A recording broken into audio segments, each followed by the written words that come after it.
Welcome back to Exotic Wine Travel. I am your host, Matthew Horkey. So, one more week here left in Serbia. A little bit sad. We are talking today about a style of wine that I feel is probably the most popular here in Serbia, and it's Bordeaux blends. For some reason, Serbians really put more emphasis on red wines, and they do a better job with red wines. I think it's because the cuisine is more meat dominated, and like every kind of re-emerging wine country, they're really planting a lot of Cabernet and Merlot because that's what people know. Serbia has a long history of winemaking, but because of the Yugoslavian era, a lot of that was winemaking was delegated to co-ops and quantity over quality. The quality-driven revolution didn't really take off in Serbia until the early 2000s, and they are producing some impressive wine. When you say Cherie? Yeah. So we're going to talk about, we're going to talk about Bordeaux blends. We have some of the better ones in our opinion here in Serbia. I also have an article coming up. We have an article on Bordeaux blends from Serbia. I'll put that in the description box. So first of all, we have something like this.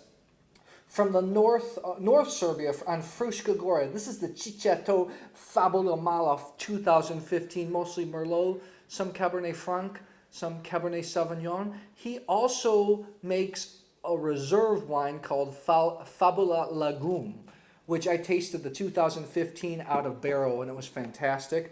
This is a very good effort. The only thing is 2015 was a good vintage, from this part of the world.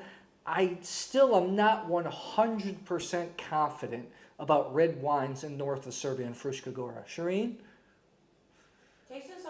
Tasted some good examples. I feel like it's too moist there. You're right next to the Danube. They get lots of rain, so I'm not super convinced, but hey, what do I know? Then we have other examples like this brand new guy winning a gold medal from the AWC. This is the Kanon Superior 2012. This is from the Belgrade region, just an hour away from Belgrade in Smederevo. Merlot, Cabernet Sauvignon. This is the most unique Bordeaux blend in Serbia because the consultant is from Macedonia, and this wine is extracted, rich, and humongous. Serbian Bordeaux blends in general can be more not quite full body, medium plus body, even medium body with higher acidity, but this thing is huge. Shireen really liked it because she wanted a big wine, and this is already developing some tertiary notes. You like this, right? Yeah, I was in the mood. I mean, if you're in the mood for like a big extracted wine, this is definitely quite heavily extracted. This is heavily, but it's nice. It's nice. The food is extremely well integrated. Yeah, I gave it 4.0 out of 5. So this is this is the north of Serbia. North Serbia. This is just east of Belgrade, and then we also have another one. This is one of the highest, I think in fact it's the highest rated Serbian wine ever by the local media. Also from the Smederevo region, the Beogradsky region. This is the Janko Zavet Stari, which means Old Testament. Cabernet Sauvignon, Merlot, Cabernet Franc. This is from 2011. Now, that we did a vertical. We tasted the 2012, the 2013 as well. The 2011 is not available on the market. It's pretty much sold out. Maybe if you go to the winery and you beg, you could get it. I thought this was very good. I gave it 4.4 out of 5. Nicely balanced. Really remind me of kind of a well-made Chilean Bordeaux blend. Anything you want to add on Janko's wine? That has extremely good structure. Yeah. More gentle on the gentle side. Very gentle, like Chilean tannins, right? But nice, right? Yeah, the tannins are very well. Yeah, I mean, this is a winery to look out for. Their whole portfolio is really nice. Then we have where most of the Bordeaux blends are made in Serbia. That is Central Serbia. And we have an article coming up on Central Serbia as well. First of all, we have this wine. This is one of my favorite red wines in Serbia, I have to say. Last year, when we were traveling through the country, this was in my top 3 favorite wines. This is the Cilić Onyx Rouge, 2013. The blend changes every year. Merlot, Cabernet Sauvignon, Petit Verdot. And they're about to release the 2015. I was lucky enough to track down one last bout of the 13. More of a medium body, extremely balanced. Cilić makes kind of more old world style wines.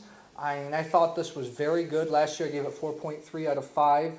Tannins were nice and soft. Everything was balanced. This could age. Anything you want to add on this? Your favorite? One of my favorites. He also makes an entry level, just called Cabernet Merlot, which is also aged in wood from 2015. Entry level wine, inexpensive. Old worldy though. I really enjoyed this. Not the most complex wine of our generation, but it's nice and it was great with food. So that's cool. Another big producer on the scene here, Radovanović. Probably, I think, the first independent producer in Serbia. This is his Cabernet. He's famous for Cabernet Sauvignon Chardonnay. This is his Cabernet Sauvignon Reserve from 2013. He also made a special edition in 2012 called the 25th year anniversary. And it was among one of the better Serbian wines I've ever tasted. Only problem, it's about 50, 60 euros. Radovanović, more old world in style. The wines have a touch of residual sugar, but I mean, it's not sweetness, but it really rounds out the body. Some nice stuff. You want to comment on this right here? Well, like you said, it has a bit of residual sugar, but in a good way that it has very smooth and silky body and power. Yeah, it's good stuff. I mean, and in the country, in Serbia, you can get this for 19 euros. I think this is pretty good value for that. We also have a winery from our friend makes this. She's a woman winemaker. Her name's and this is the Temet Ergo from 2015. Cabernet Sauvignon, Merlot, and Cabernet Franc from central Serbia. Fairly new winery. This was a bit young, but I was pleased with this. Shireen, anything you want to add about this? Yeah, John, drink very accessible wine. One thing was, this is funny, but I thought a little bit of residual sugar would actually help because it was very earthy. Bone dry. Yeah, which is great, but it's a bit earthy, and then the fruit, you taste the black fruit, but the fruit was a little bit shy. Uh-huh. So it would have been better if you made the acidity higher, the fruit more forward, I think. Yeah, I think so too. But yeah, it's great. Yeah, it's nice. We also have this really small producer. She's a PhD. She's also a woman winemaker. This is the MILETIĆ 2015. This is a special edition, actually.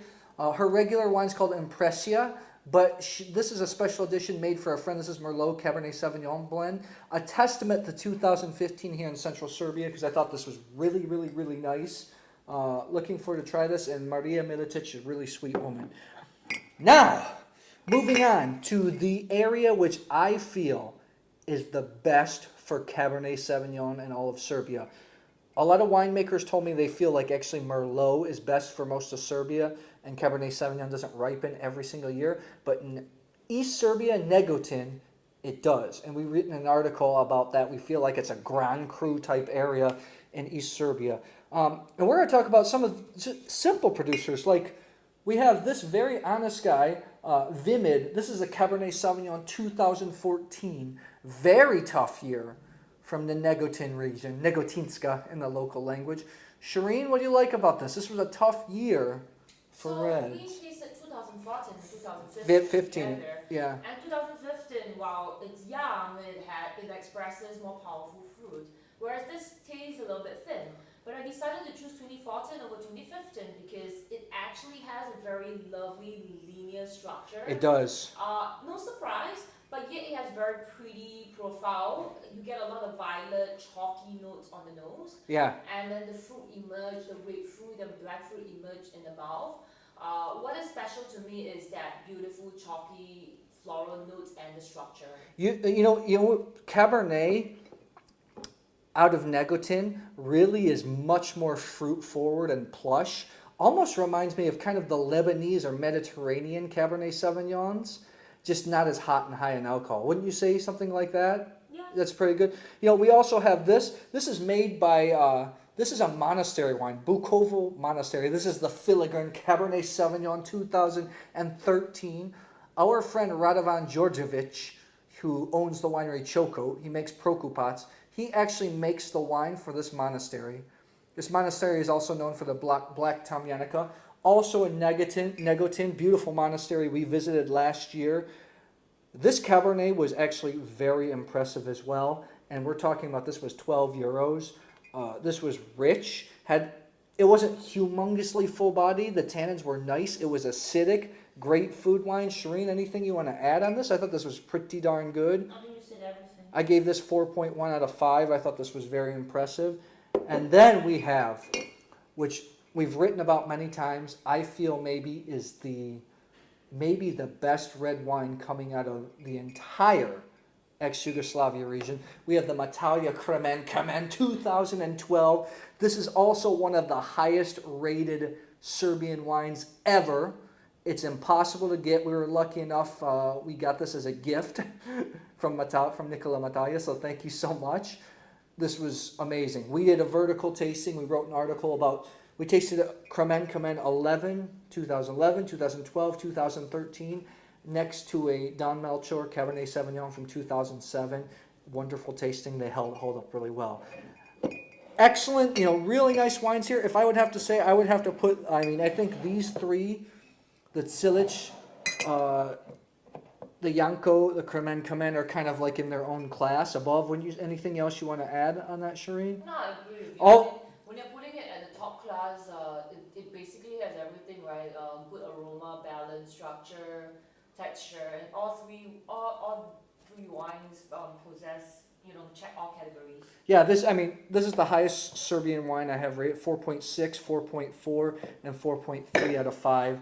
Excellent effort. So if you're in Serbia, check out the Bordeaux blends. They go great with the local cevap and the local Serbian burger called pljeskavica. It's just this huge burger with a little bit of kajmak butter on it. It's not even a burger. There's no butter. It's a patty. Okay, so guys, check it out. If you like this video, please subscribe to our YouTube channel, Exotic Wine Travel. I'll see you at the next episode.